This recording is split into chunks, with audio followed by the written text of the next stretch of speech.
Ние произлегуваме од еден тоталитарен систем и тоа треба така да го наречеме, а не да се залажуваме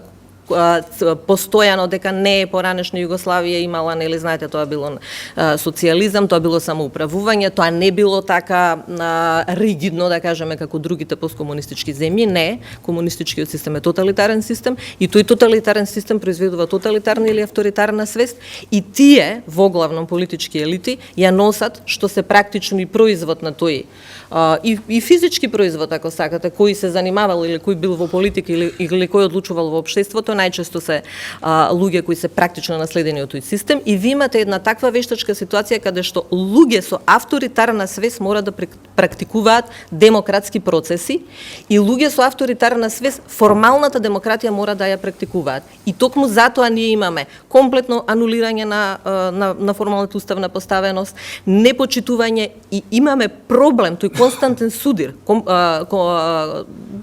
латентен судир каде што постојано авторитарната свест се судира со демократската